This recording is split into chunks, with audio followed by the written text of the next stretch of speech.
මහා කරුණාවෙන්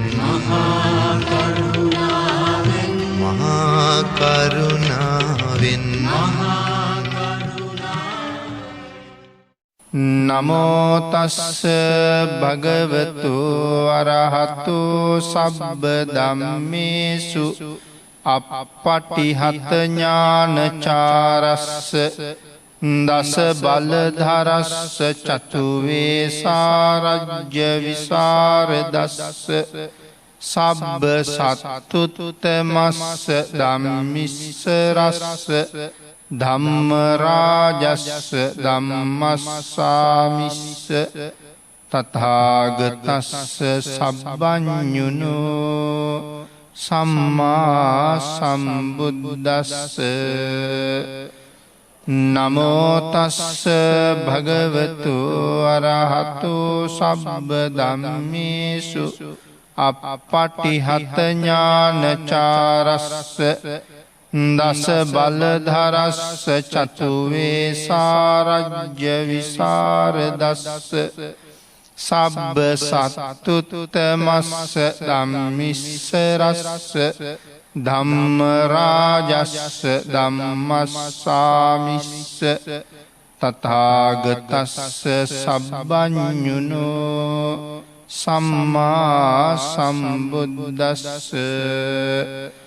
නමෝ තස්ස භගවතු අරහතු සබ්බ ධම්මේසු අප්පටිහත ඥානචාරස්ස දස බලධරස්ස චතුවේ සාරජ්‍ය විසරදස්ස සබ්බ සත්තුතමස්ස ධම්මිස්ස රස්ස ධම්මරාජස්ස ධම්මස්සාමිස්ස තථාගතස්ස සබ්බඤුනෝ සම්මා සම්බුද්දස්ස.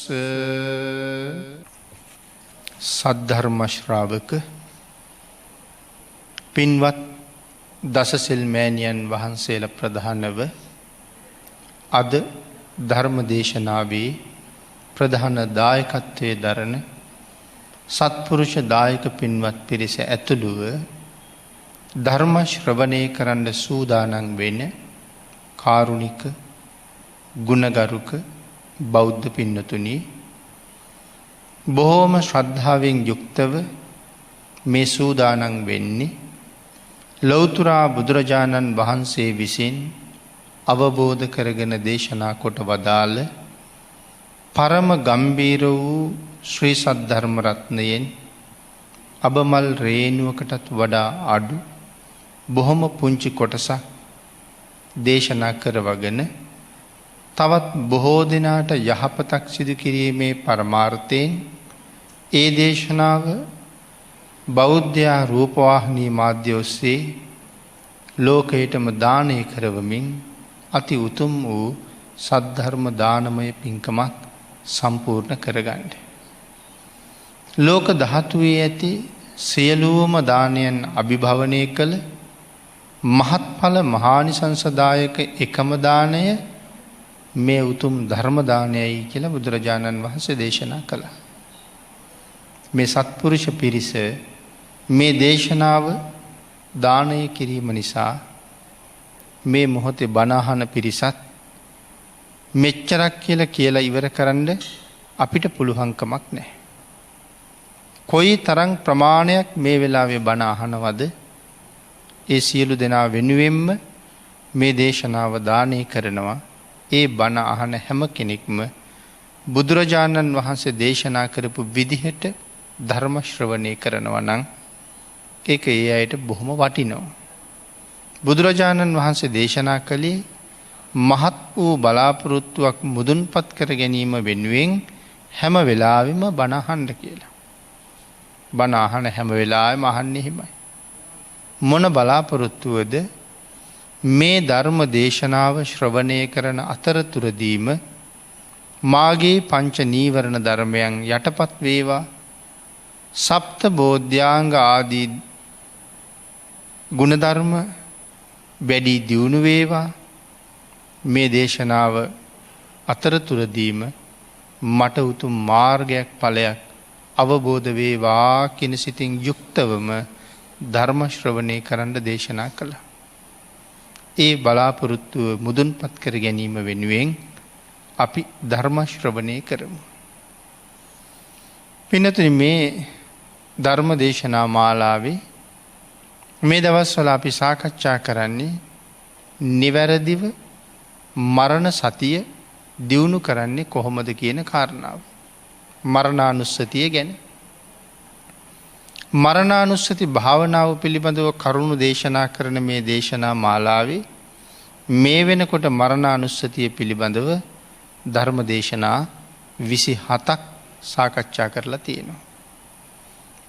අපි පින්නතුන් අද දායකත්වයේ දරන්නේ ඒ දේශනා මාලාවේ 28 වෙනි ධර්ම දේශනාව සඳහා. මරණ සතිය කොහොමද වඩන්නේ කියන ආකාරය පිළිබඳව අපේ බුදුරජාණන් වහන්සේ කරුණු 8ක් පැහැදිලි කළා. ඒ කරුණු 8 අපි සාකච්ඡා කළා. වෙනතනේ අපි පහුගිය ධර්ම දේශනාව නිමා කරනකොට දේශනාව ඉවර කළේ මරණය මොනතරම් වේගෙන් අපි හොයාගෙන එනවද කියන කාරණාව සාකච්ඡා කරමි. ඒ වෙනුවෙන් අපි ජවනහංස ජාතකය කෙටියෙන් සාකච්ඡා කරන්න යෙදුණා. මේ හංසයා මොනතරම් වේගෙන් ඉගිල්ලෙනවද කිසි කෙනෙකුට පේන්නේ නැහැ. තව විදිහකට සඳහන් කළොත් මේ හංසයා ආලෝකයට වඩා වේගවත්. ලෝකේ වේගෙන්ම ගමන් කරන්නේ ආලෝකය කියලානේ අපි කියන්නේ. මේ හංසයා ආලෝකයට වඩා වේගවත්. රජුරුව අහනවා හංස රජුරුවනි, ඔබ වහන්සේගේ උපරිම වේගයට වඩා වේගෙන් ගමන් කරන දේවල් ලෝකේ තියෙනවද කියලා. ඒ වෙලාවේ සඳහන් කළේ මහරජ මොනවා අහනවද? මගේ උපරිම වේගයට වඩා අතිශයින්ම වේගවත් දෙයක් ලෝකේ තියෙනවා. පුදුමයට පත්වෙච්ච රජුරුව ඇහුවා ඒක මොකද්ද කියලා. ඒ වෙලාවේ සඳහන් කළේ ඉපදිච්ච සත්වයා සොයාගෙන ඊට වඩා වේගෙන් මරණය එනවා කියලා. අපි ওই ටික සාකච්ඡා කරලා පහුගිය දේශනාව නිමා කරන්න යෙදුණා. අපි එතන ඉඳලා අද දේශනාව පටන් ගමු. මේ ලෝකේ ඉපදුන සත්වයාගේ මේ උප්පත්ති ෂණයෙහි ප්‍රතිසන්දි සිතත් සමගම අපට ලැබෙනවා ආයුෂය කියලා දෙයක්. උප්පත්තියත් එක්කම අපට ලැබෙන දෙයක් තියෙනවා ආයුෂය කියලා. ආන්ගේ ආයුෂය පරමාර්ථ වශයෙන් අපි මේකට කියනවා රූප ජීවිතේන්ද්‍රිය කියලා. රූප ජීවිතේන්ද්‍රිය. ඒ රූප ජීවිතේන්ද්‍රය ක්ෂය වෙනවා. යම් මොහොතක මේ ලෝකේ ඉපදුනාද එතන ඉඳලා සත්වයාගේ ජීවිතය කොහටද ගමන් කරන්නේ? අවසානයේ දක්වා. යන්තම් මව්කුසේ කලලයක් හැටියට පිළිසිඳගත්තා විතරයි. දවසින් දවස ඒ කලලේ වැඩෙනවා. එහෙම වැඩිලා નિયમિત කාලයේ මව්කුසේ හිටියට පස්සේ මව්කුසෙන් එළියට එනවා. නමුත් එදා යම් ෂණයක කලලයක් හැටියට හටගත්තද මව්කුසෙන් එළියට එනකොට මාස 9මාරක් 10ක් ආසන්න වෙලා.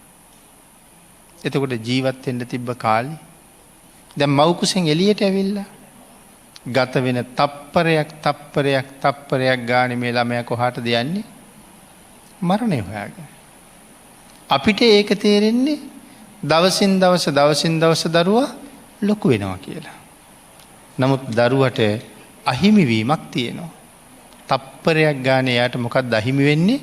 එයාගේ ජීවිතය අහිමි වෙනවා. එහෙනම් මෙතන සඳහන් කළා ඒ ප්‍රතිසන්දි ෂණේහි ප්‍රතිසන්දි සිතත් සමගම අපිට ලැබෙනවා මේ ආයුෂය කියලා දෙයක්. ඒකට අපි කියන්නේ රූප ජීවිතේන්ද්‍රිය කියලා. හැබැයි ඒක බොහොම වේගෙන් ෂය වෙනවා. ඒ කාරණාව අපි සාකච්ඡා කළා. මේ මරණ සතිය සිහිපත් කරන ක්‍රමවේද 8න් එක කරුණක් හැටියට ඒකට අපි සඳහන් කළේ වදක පච්චුපට්ඨානය කියලා. හැම වෙලාවෙම හිතන්න ඕනි මගේ පිටිපස්සේ වදකයෙක් ඉන්නවා. වදකයා කියලා කියන්නේ කොහොමත් ජීවිතේ නැති කරන්න ඉන්න කෙනානේ. දැන් කඩුව අමෝරගෙන පිටිපස්සේ ඉන්නවා. එයා නැති තැනක් නැහැ. පාරෙත් යනකොට එනවා. නාන්න යනකොටත් එනවා. කෑම මේසෙ ළඟත් ඉන්නවා. හාල් ගන්න තැනත් ඉන්නවා. වැසිකිළිය ඇතුළෙත් ඉන්නවා. නාන කාමරය ඇතුළෙත් ඉන්නවා. මේ හැම තැනම මෙයා කඩුව අමෝරගෙන ඉන්නවා. මොකද පින්නතුනේ ඔය ඕනෑම තැනක අපි මැරෙන්න පුළුවන්.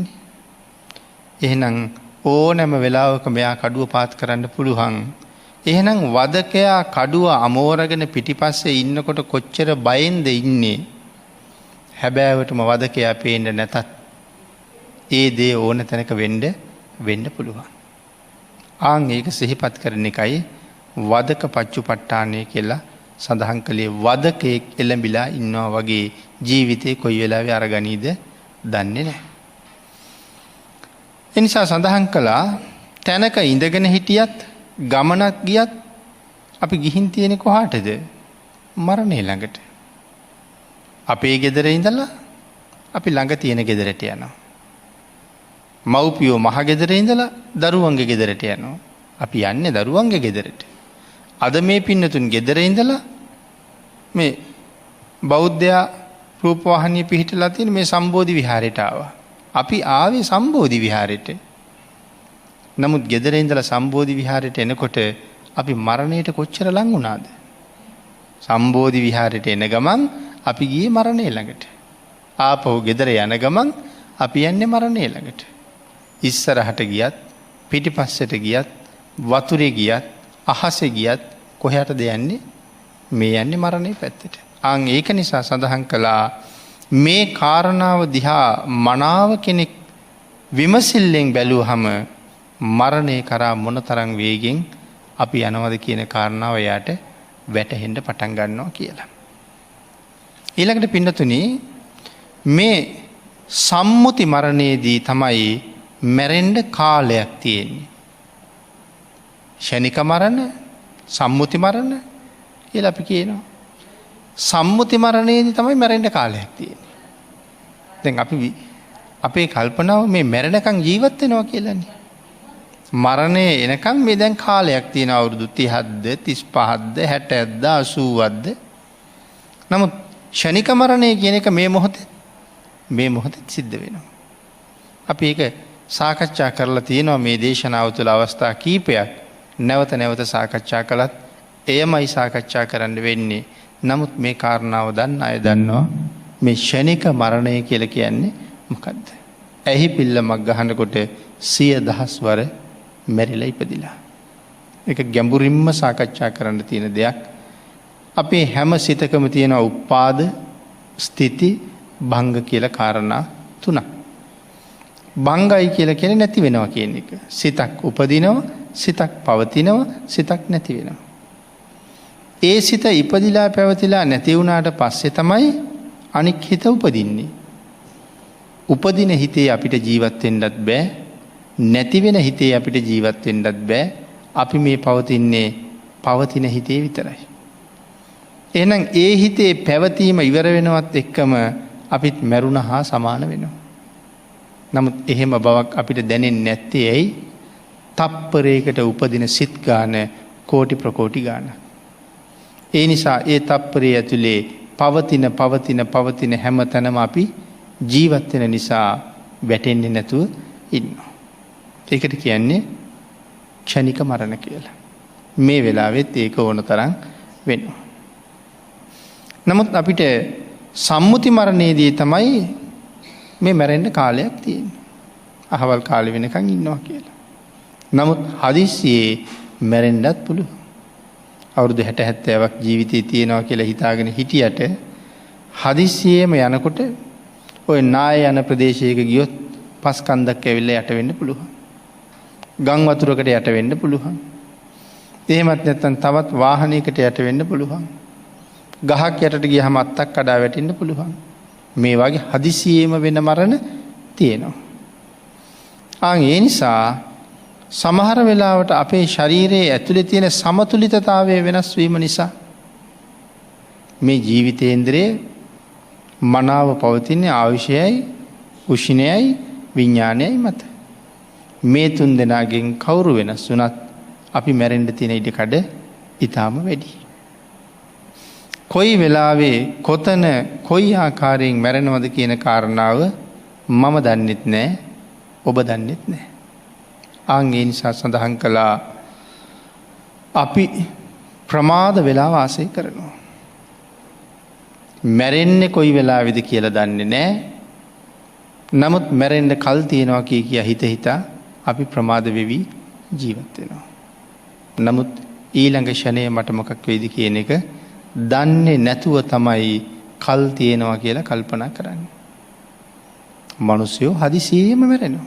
මේ ඉඳගෙන ඉන්නවා, මේ හෘද වස්තුවේ ලෙඩක් එනවා, මැරිලා වැටෙනවා. පරීක්ෂණයක් කරලා බලහම කියනවා අහවල් තැනින් රුධිර නාලයක් පුපුරලා අහවල් තැන ලේ කැටයක් කිරවෙලා. දැන් කවුද දන්නේ මේ කතා කරන මොහොතේ අපේ ඇඟ ඇතුලේ ওই ලේ කැටි හැදෙනවද කියලා? කවුද දන්නේ මේ කතා කරන මොහොතේ පුපුරන නාලේ මේ වෙනකොට පිම්බෙමින් තියෙනවා කියලා? කවුද දන්නේ මේ කතා කරන මොහොතේ අපේ ඇතුලේ පිළිකාවක් පටන් අරගෙන කියලා? අපි මේ වෙනකොට ඒ මොකවත් දන්නේ නැහැ. නමුත් අවුරුදු 10 15 30 40 සැලසුම් හද ජීවත් වෙනවා. ඒකයි මෙතන සඳහන් කළේ. කොයි වෙලාවෙද කියන කාරණාව දන්නේ නැහැ, තේරෙන්නේ නැති හින්දා තාම ප්‍රමාද වෙවි ජීවත් වෙනවා. නමුත් මරණය සිහි කරන්න කියලා බුදුරජාණන් වහන්සේ දේශනා කළේ බය වෙන්න නෙමෙයි. මරණානුස්සතිය කියලා කියන්නේ බය වෙන්න නෙමෙයි දේශනා කළේ. සතුටු වෙන්නත් නෙමෙයි. එතකොට මරණය ගැන හිතනකොට සතුටු වෙනවද? අපේ මරණය ගැන හිතනකොට තියෙන්නේ බයක්. දරුවගේ මරණය ගැන හිතනකොට, ස්වාමියාගේ මරණය ගැන, බිරිඳගේ මරණය ගැන හිතනකොට තියෙන්නේ බයක්. නමුත් අපේ හතුරෙකුගේ මරණය ගැන හිතනකොට ඇති වෙන්නේ සතුටක්. ආන් ඒ නිසා මරණ සතිය වඩනකොට තමන්ගේ මරණය ගැන හිතලා බය වෙන්නත් නෙමෙයි, අනුන්ගේ මරණය ගැන හිතලා සතුටු වෙන්නත් නෙමෙයි. බය ඇතුලේ තියෙන්නේ ද්වේෂය. දුක, කනගාටුව, බය කියන මේ ධර්මතා ඇතුලේ තියෙනවා ඊතා සියුම් දේශයක්. සතුරා මැරෙනකොට සතුටු වෙන්නේ ද්වේෂයක් හින්දා. එතකොට පින්විතනි, ද්වේෂය කියන ධර්මතාවයේ මත ඉඳගෙන කවදාවත් පින් කරන්න පුළුවන්ද? බෑ. අකුසල චෛතසිකයක් උඩ ඉඳගෙන පින් කරන්න බෑ. එහෙනම් මරණයට බය වෙලා මරණ සතිය වඩන්නත් බෑ. මරණය ගැන සතුටු වෙවි මරණ සතිය වඩන්නත් බෑ. හතුරාගේ මරණය අරමුණු කරන්නත් එපා. තමන්ගේ මරණය මුලින්ම ගන්නත් එපා කියන කාරණාව අපි මුලින් සාකච්ඡා කළේ ওই හින්දා.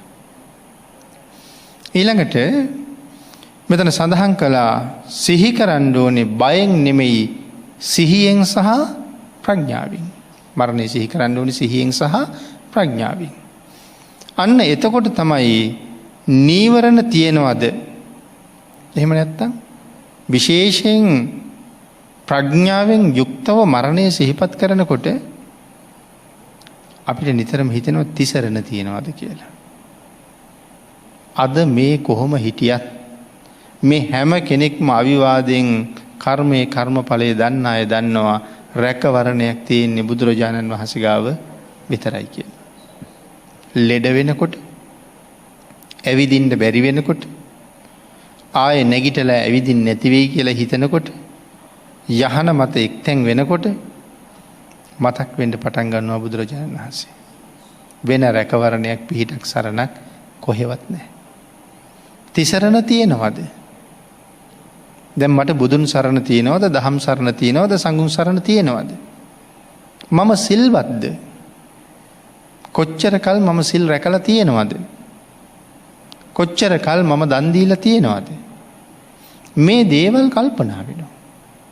ඒ මැරෙනවා, බණ අහලා තියෙනවා, සතර අපාය ගැන අහලා තියෙනවා, ඇහුවා මිසක් සතර අපායට විරුද්ධව වැඩ කරලා නැහැ. නිරයට විරුද්ධව වැඩ කරලා නැහැ. කරපු හැම වැඩක්ම වැඩියෙන් කරලා තියෙන්නේ නිරයට, සතර අපායට පක්ෂපාතීව. දැන් තමයි හිතෙන්නේ මම මොනවද කරලා තියෙන්නේ කියලා. ආන් ඒ වෙනකොට සමහරලාට කෙනෙකුට ඇති වෙන්නේ ලොකු බයක්. සිල්වත් බව හරී වටිනවා. පින්තුනේ අපි මෙහෙම හිටියට හැමදාම සිල් රැක්කෙත් නැහැ. හැමදාම දන් දුන්නෙත් නැහැ. හැමදාම භාවනා කළෙත් නැහැ. අපි ඉපදිච්ච කාලේ ඕවා කළෙත් නැහැ. ඉස්කෝලේ ගිය කාලේ කළෙත් නැහැ. ඉගෙන ගන්න කාලේ රස්සාවක් හොයන කාලේ ඒවා කරන්න කාලයක් තිබෙත් නැහැ. ආවාහ විවාහ වෙච්ච කාලේ ඒවා කරන්න කාලයක් තිබෙත් නැහැ. එහෙමනම් සිල් අරගන්න පටන් අරන් තියෙනවා නම් අපි පටන් අරන් තියෙන්නේ මේ ළඟක ඉඳලා. දන් දෙන්න භාවනා කරන්න පටන් අරන් තියෙන්නේ මේ ළඟදී ඉඳලා. ළඟදී ඉඳලා නම් පටන් ගත්තී. ජීවිතේ මේ වෙනකොට සෑහෙන්න ගෙවිලා නම් තවත් ඉතින් 15ක පෝයෙන් 15ක පෝයට සිල් ගන්න බලාගෙන හිටියොත් මේ සංසාරේ දිනන්න පුළුවන් වේද මාසයකට දවසක් සිල් අරගෙන. ආන් ඒකයි භාග්‍යතුන් වහන්සේ දේශනා කළේ නිත්‍ය වූ සීලයක් තියෙනවා පන්සිල් කියලා. ඒක අත්හැර ගන්න එපා. අර විශේෂිත දවස් වෙනකොට උපෝසත සීලයකට යන්න. අනිත් හැමදාම පන්සිල් රැක ගන්න තිසරණ තියාගන්න. දැන් මේ විදිහට ජීවත් වෙච්ච කෙනා දැන් මරණාසන්න වෙලා එක්තැන් වෙලා ඇඳේ. දැන් එයාට දුක තියෙනවද? එයාට දුකක් නැහැනේ. මං හොඳට පන්සිල් ආරක්ෂා කරලා තියෙනවා. එහෙනම් ඒ උතුම් සීලය රැකලා තියෙනවා කියලා කියන්නේ මම මැරිලා සතර අපායක යන්නේ. යමෙක් සිල්වත්ද ඒ සිල්වත් බව තමයි උපදින තැන තීරණය කරන්නේ. එහෙනම් මේ සීලයට බොහෝ වෙලාවට පුළුවන් සුගතියක උපද්දවන්න. පෙර කරපු කර්ම මේ හිටියට හුඟ තියෙනවා. ඒ කර්ම වලට ඉස්මතු වෙන්න දෙන්නේ නැති වෙන්න මේ ජීවිතේ සීලයෙන් පුරවන්න ඕනේ. මේ පැත්ත බර අඩු නම් මෙහි තියෙන ඝනත්වය අඩු නම් මේක කඩාගෙන කර්මයේ උඩට එනවා. අපි හිතන්නකෝ සමහර වෙලාවට ඊටාම තද පොළවක මොනවා හරි බීජ జాතියක් හිටවහම ඒ බීජයට පොළව කඩාගෙන උඩට එන්න බැරි වුණොත් ඒක එහෙම්මම ඇතුළෙම වෙයිලා යනවා. නමුත් බිම බුරුල් නම් බිම තෙත් වෙලා නම් බීජය මේක කඩාගෙන උඩට එනවා. පෙර කරපු අපේ පව් ඕන තරම් මේ ජීවිතයේ ඒ පව පාගන්න ශක්තිය නැත්තම් යට කරලා තියන්න ශක්තිය හොයලා නැත්තම් යන්තම් සිල් රැකලා තිබුණට පෙර අකුසල් ඉස්මතු වෙන්න පුළුවන්. මරණ වෙලාවේ හැම දෙයක් ඉස්මතු වුණොත් ඉස්සරලා අරගෙන යන්නේ ඒ පැත්තට. නමුත් කරපු පින් විපාක නොදෙනව නෙමෙයි. නමුත් අර බලවත් කෙනා කඩාගෙන උඩට ආවනේ. එහෙනම් යාගේ පස්සෙන් තමයි බොහෝ වෙලාවට යන්න වෙන්නේ. ඒක යටපත් කරන්න කුසල්ම රැස් කරන්න ඕනේ. මිනිස්සු සමහර වෙලාවට අහනවා දුටුගැමුණු රජුරුවත් යුද්ධ කළා මිනී මැරුවා. දසමහ යෝධයෝත් යුද්ධ කළා මිනී මැරුවා. ඉතින් එහෙම කරලත් කොහොමද එහෙනම් දිව්‍ය ලෝකෙ ගියේ?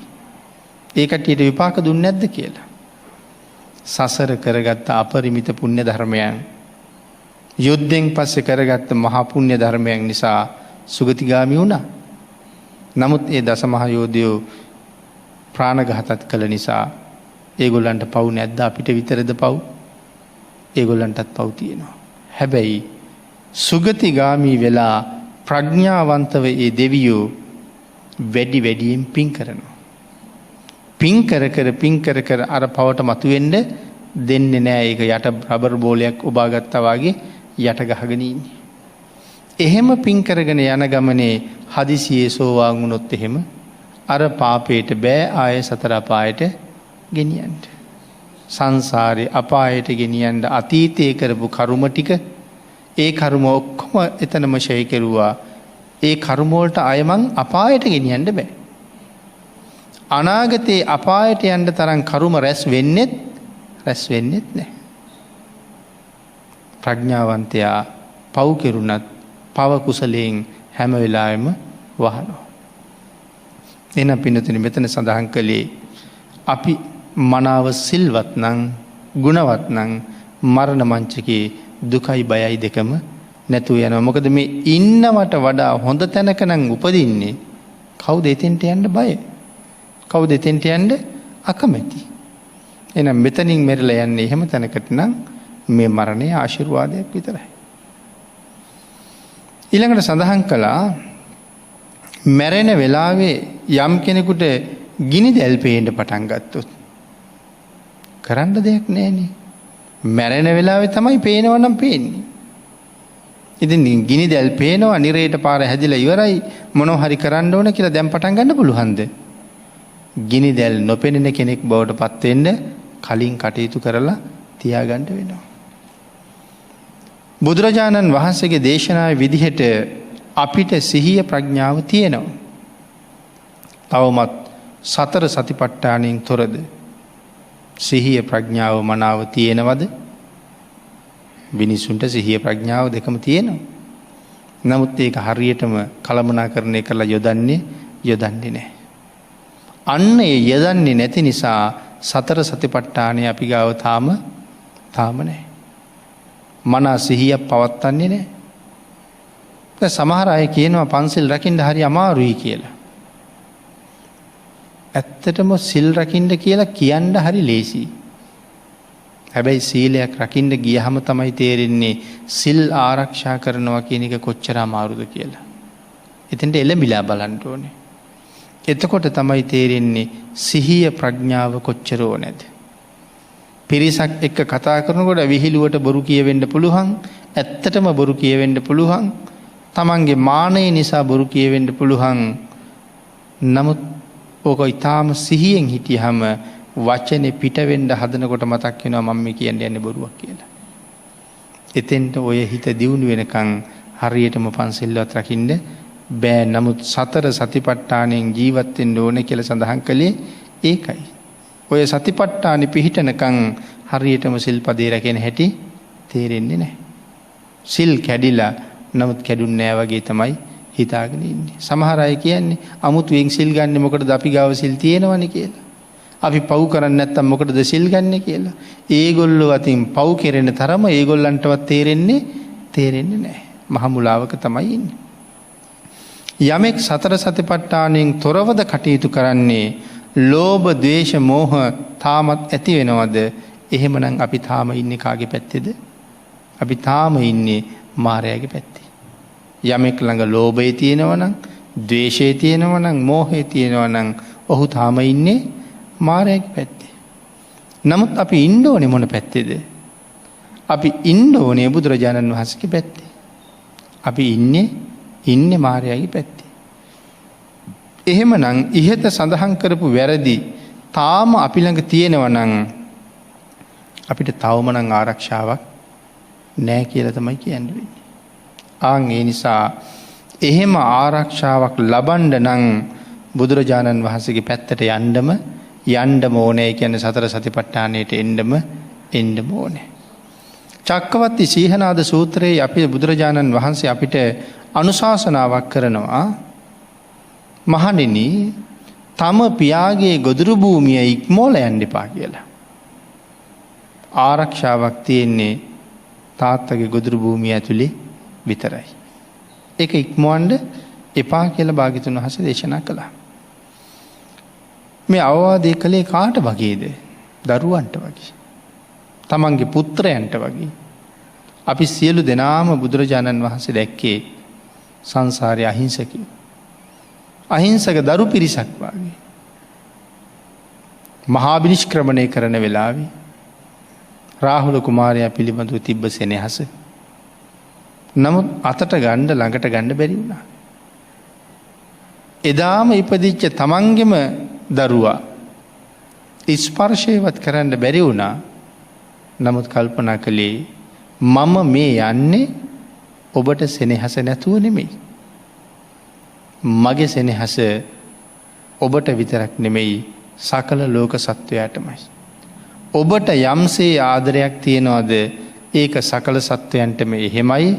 සකල සත්වයන්ට මගේ යම් ආදරයක් තියෙනවා නම් ඒ ආදරය ඇතුලේ ඔබත් ඉන්නවා. සියලු දෙනාටම මේ පිහිට වෙන්නයි ආවේ අපි පුතු හැටියට දැකලා. හැබැයි අපි දරුවෝ හැටියට දැක්කා.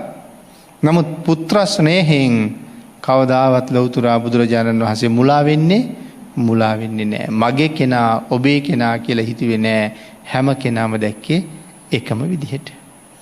ඊටාම සිහියෙන් ප්‍රඥාවෙන් වැඩ ඉඳමින් අපිට උපදේශයක් දෙනවා සතර සතිපට්ඨානය හැම වෙලාවෙම පවත්ව ගන්න කියලා. අන්න ඒ නිසා තමයි මරණය නිතර නිතර සිහි කරන්න කියලා අපිට දේශනා කළේ. පින්වතුනි, ආකාර 8ක් තියෙනවා කියලා අපි පැහැදිලි කළා. මරණ සතිය වඩන්න ආකාර 8ක් තියෙනවා කියලා අපි පැහැදිලි කරලා තියෙනවා මේ දේශනාව මාලාව තුල. නැවත නැවත මෙනෙහි කිරීම වලින් සිතට ආසේවනය කියන ප්‍රත්‍ය ලැබෙනවා. මේ ආකාර 8 එකක් එකක් ගානේ මෙනෙහි කිරීම තුලින් හිතට ආසේවනය කියන ප්‍රත්‍ය ලැබෙනවා. චිත්තං ආසේවනං ලබති. හැබැයි මේ ආකාර 8න් එක ආකාරයයි ගන්න ඕනේ. මරණ සතිය වඩන්න ආකාර 8ක් තියෙනවා. ඒ 8න් අපි ගන්න ඕනේ එකයි. ඒක තමයි මෙනෙහි කරන්න ඕනේ.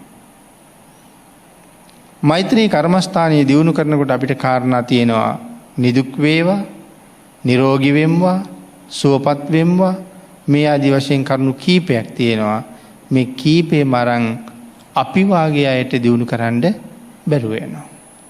එකක් අරගෙන ධ්‍යාන මට්ටම දක්වා වඩන්න කියලා කියන්නේ.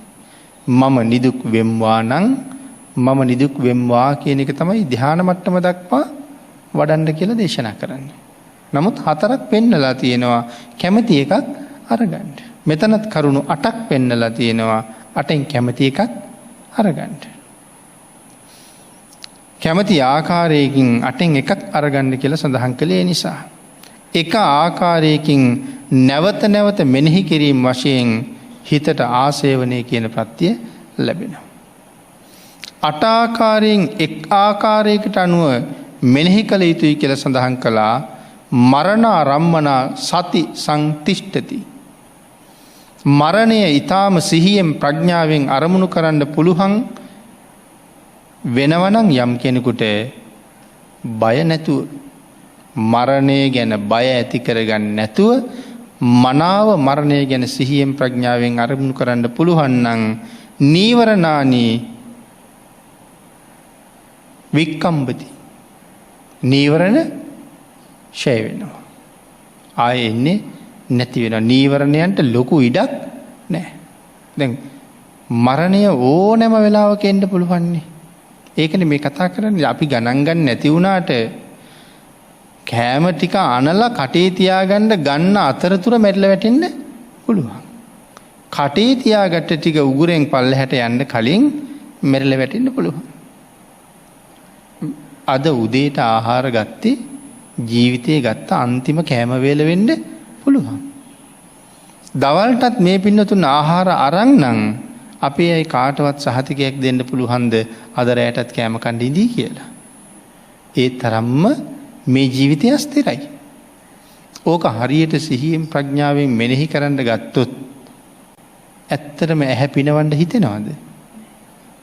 අද හැන්දෑවේ 6 වෙන්න කලින් මම මැරෙනවා නම් කාටවත් හිතෙනවද රූපවාහිනිය ගාවටලා ඉඳගෙන ටෙලි නාට්‍යයක් බලන්න? කාටවත් හිතෙනවද මැරෙන්න ඉස්සෙල්ලා සංගීත සංදර්ශනය අහන්න ඕනේ කියලා කන පිනවන්න යන්න? කාටවත් හිතෙනවද මොනවා හරි රසවත් කෑමක් හදාගෙන උජහර කන්න ඕනේ කියලා දිව පිනවන්න? එහෙම එකක් එන්නේ නැහනේ. ඒකයි කීවේ නීවරණ වික්කම්බණය වෙනවා කියලා. සිහියෙන් ප්‍රඥාවෙන් මේක මෙනෙහි කරනකොට මරණය මේ දැන් ළඟට එනවා කියලා හිතෙනකොට පංච ඉන්ද්‍රයන් නම් පිනවන්න හිතෙන්නේ නෑ. කරගන්න බැරි වෙච්ච පින්කමක් තියනවාද? දී ගන්න බැරි වෙච්ච දානයක් තියනවාද කියන කාරණාව තමයි අරමුණු වෙන්නේ වැඩි වැඩි වශයෙන්. පබ්බතූපම කියන සූත්‍ර දේශනාවෙන් මරණ සතිය තුළ අපි ඔක කතා කළා. පබ්බතූපම සූත්‍ර දේශනාව කොසල් රජුගේ මුල් කරගෙනයි දේශනා කරන්නේ. රජුරුවන්ගෙන් අහනවා මහරජය, ඊටාම විශ්වාසවන්ත කටයුතු පුද්ගලයෙක් ඇවිල්ලා රජුරුවන්ට කියනවා නැගෙනහිර පැත්තේ ගව් ගානක් දිග, ගව් ගානක් උස, ගව් ගානක් පළල මහ විශාල පර්වතයක්. ඒ පැත්තේ ගෙවල් දොරවල් කැලෑවල් ඔක්කොම පොඩි කරගෙන සත්තු සිව්පාවු මරාගෙන පෙරලි පෙරලි අපේ රාජ්‍ය පැත්තට දෙනවා. ගෞගානක් දිග උස කන්දක් රෝල් වෙවි යනවා කියලා කියහම ඒ පැත්තට වෙන්නේ මොකද්ද කියන එක අය කියන්න ඕනේ නෑනේ. එතකොට දැන් එක කන්දක් නැගෙනහිර පැත්තේ ඉඳලා මෙහාට එනවා. මේ රටේ ඉන්න මිනිස්සුන්ට තුන් පැත්තකට දුවලා බේරෙන්න පුළුවන්. නමුත් ඒ එක කන්දක් එනවනම්. නමුත් නැගෙනහිර පැත්තෙන් එක කන්දක් එනවා ස්වාමීනි කියලා කියහම බස්නාහිර පැත්තෙන් එන එක්කෙනා කියනවා ස්වාමීනි බටහිර පැත්තෙනුත් එකක් කියනවා. උතුරු පැත්තෙන් ආපු එක්කෙනා කියනවා ස්වාමීනි එහෙනුත් ඒ වාගේ එකක් එනවා. දකුණු පැත්තෙන් ආපු කෙනා කියනවා ස්වාමීනි එහෙනුත් එකක් කියනවා. දැන් හතර පැත්තෙන්ම එනවා. කොහාටද දුවන්නේ? රජුගේ භාග්‍යතුන් වහන්සේ අහනවා මහරජා මොකද කරන්නේ? ස්වාමීනි කරන්න දෙයක් නැහැ. මෙතෙක් කරගත්තේ නැති යම් පින්කමක් තියෙනවා නම් වහවහ ඒක කරගන්නයි තියෙන්නේ. වෙනන කරන්න දෙයක් නැහැ. රජුරවන්ට කොච්චර රත්තරන් තිබුණද? රජුරවන්ගේ තිබිච්ච රත්තරන් ප්‍රමාණය, මුතු ප්‍රමාණය, මණික් ප්‍රමාණය සීමාවක් නැහැ. දාසයන්ගේ ප්‍රමාණය, අස්සයන්ගේ ප්‍රමාණය, ඇත්තුන්ගේ ප්‍රමාණය, විශේෂ අස්සයෝ, විශේෂ ඇත්තු. එතකොට ගබඩා පුරවලා තිබිච්ච තව කහවණු, අන්තఃපුරේ හිටපු තමන්ගේ විශේෂිත පිරිස. දැන් රජුරවන්ට ඒගොල්ලෝ ගැන කල්පනා වෙනවද? ඒ කිසි කෙනෙක් දැන කල්පනාවක් නැහැ. දැන් ඒ කිසි කෙනෙකුගෙන් ඇති වැඩකුත් නැහැ. හතර පැත්තෙම කොටු වෙලා ඉන්නේ මාරයට. දැන් ඒ කාගෙන්වත් වැඩක් නැහැ. වැඩක් තියෙනවා නම් වැඩක් තියෙන්නේ මෙතෙක් කරගත්ත කුසල කර්ම වලින් විතරමයි මේ වෙලාවේ ප්‍රයෝජනයක් තියෙන්නේ. අන්න ඒ නිසා මෙතන සඳහන් කළා රං රිදී මුතු මණික් වලින්වත් ප්‍රයෝජනයක් නැහැ. මොකද ටික වෙලාවයි තව ජීවත් වෙන්න තියෙන්නේ. දැන් Tamanට පිහිටට ඉන්නේ කරපු කුසලයයි ඒ වගේම තුනුරුවනයි විතරයි. මේ වෙලාවේ විශේෂ පැහැදීමක් බුදුරජාණන් වහන්සේ ගැන ඇති වුණොත් ඒකත් පින්නතේ සංසාරේ වෙනස් කරන මහ පුදුම කඩයිමක්. අන්න එතකොට තමයි තේරෙන්නේ හැබෑවටම බුද්ධ රතනයක් කියලා. තාම රතන තේරෙන්නේ නැහැ. රතන කියන්නේ මණික් වලටනේ. අපි මණික් ගැන ඕන තරම් අහලා තියෙනවා. හැබැයි අර සක්විති රජුරවන්ට පහළ වෙනවා වගේ මහරය අහසට ඔසවහම 400ක් විතර නැත්නම් යදුන් 25ක් විතර ඉර පෑවුවා වගේ එළිය කරන මණික් අපි දැකලා නැහැ. එහෙම මණික් තියෙනවා. අහසට ඔසවහම යදුන් 25ක් 400ක් විතර තනිකරම ඉර පෑවුවා වගේ එළිය වැටිලා. ආන් ඒ වගේ මණික් අපි දැකලා නැහැනේ. ඊටත් වඩා තවත් උතුම් මණික් ඇති. ඒවටත් කීවේ රතන කියලා. භාග්‍යතුන් වහන්සේට දේශනා කළේ රතන කියලා. නමුත් මේ බුද්ධ නැමැති සූර්යාගේ ආලෝකය කෝටි ලක්ෂයක් සක්වලක සහ ඊටත් එහාට පතුරවන්න පුළුවන්. විශ්ව ධාතුවේ කවදාවත් එලියක් වැටෙන්නේ නැති තැන් තමයි ලෝකාන්තරික මහනිරේ. එහෙම අම්මගේ කුසට එන දවසෙත් අම්මගේ කුසෙන් බිහි වෙන දවසෙත් මේ ශ්‍රේෂ්ඨ උත්තමයන් නිසා පහළ වෙන ආලෝකය මේ ලෝකාන්තරික මහනිරයත් ආලෝකමත් කළා. හිරු දහසක් සඳු දහසක් පෑවුවත් ලෝකාන්තරික නිරයට එළිය වැටෙන්නේ නැහැ. නමුත් සිද්ධාර්ථ කුමාරයා මව් කුසට එනකොටත් බිහි වෙනකොටත් ලෝකාන්තරික නිරයට එළිය වැටෙනවා. එහෙමනම් අරමණික එච්චර එළිය නම් බුද්ධ නැමැති සූර්යයා කොච්චර එළියද කියන එකයි මම සඳහන් කළේ. එහෙනම් තේරෙනවා දැන් තමයි භාග්‍යතුන් වහන්සේ රතනයක්. මට උන්වහන්සේ හැර වෙන කාගේවත් සරණක් නැහැ. අපි පින්නතුන්ට මතකද මට්ට කුණ්ඩලීට වෙච්චදී? සිල් රැකලාද පින් කරලාද? පෙර භවවල කරලා තියෙන්නේ නැති. අන්තිම මොහොතේ භාග්‍යතුන් වහන්සේ දැකගත්තා. නමුත් ඉපදුනේ දිව්‍ය ලෝකේ. බණ්ඩ අන්තිම වෙලාවේ ඇති වෙච්ච පැහැදීමේ තරම.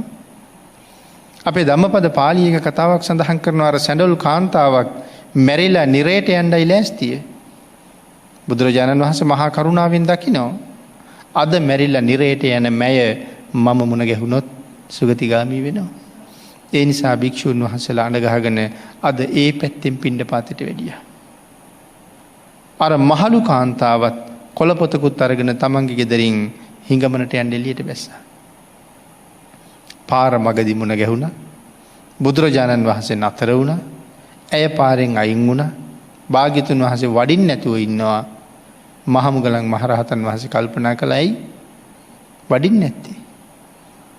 මේ පැත්තට වැඩලා තියෙන්නෙම මෑට පිහිට වෙන්න.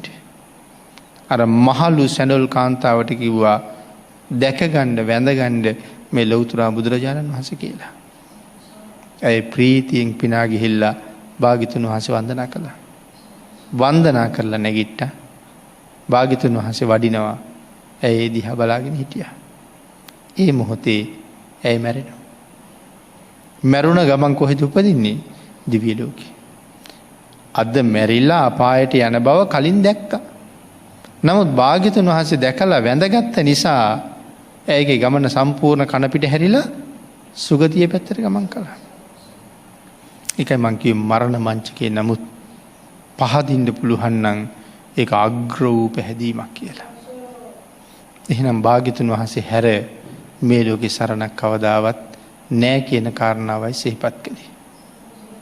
එමනම් පින්නතුනි අපිට ධර්ම දේශනාවට වෙන් වෙලා තියෙන කාලේ නිමා වෙලා නිසා මරණ සතිය කියන මාතෘකාව යටතේ අපි සිදු කරන 28 වෙනි ධර්ම දේශනාව අපි මේ විදිහට නිමා කරමු.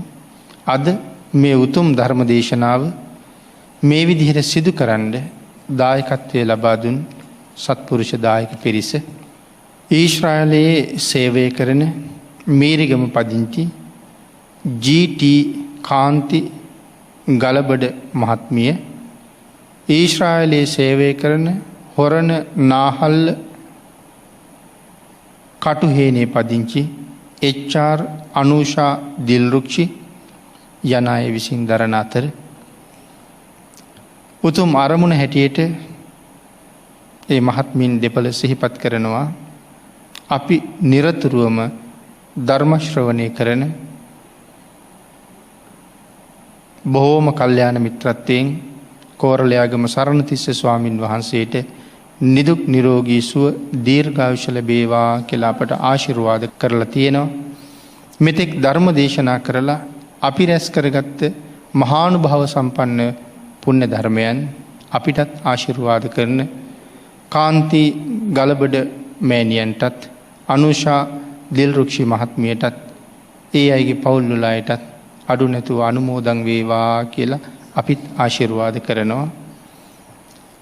ගෞරවනීය බොරලන්දිය වජිරඥාන ස්වාමින් වහන්සේට නිදුක් නිරෝගී සුව දීර්ඝායුෂ ප්‍රාර්ථනා කිරීම, උතුම් බුද්ධ ශාසනය ආරක්ෂා කරන සියලුම සංඝ රත්නයට, සියලුම සිල් මෑණිවරුන්ට, අද දින මෙහි වැඩ සිටින සිල් මෑණිවරුන්ට නිදුක් නිරෝගී සුව දීර්ඝායුෂ ප්‍රාර්ථනා කිරීම, බෞද්ධ රූපවාහිනියේ නිර්මාතෘ අවසරයි අපවත් වී වදාළ දරණාගම කුසල ධම්ම නායක ස්වාමින් වහන්සේට පින් අනුමෝදන් කිරීම, රට දැය වෙනුවෙන් දිවිපිදු සියලුම රණවිරුවන්ට පින් අනුමෝදන් කිරීම,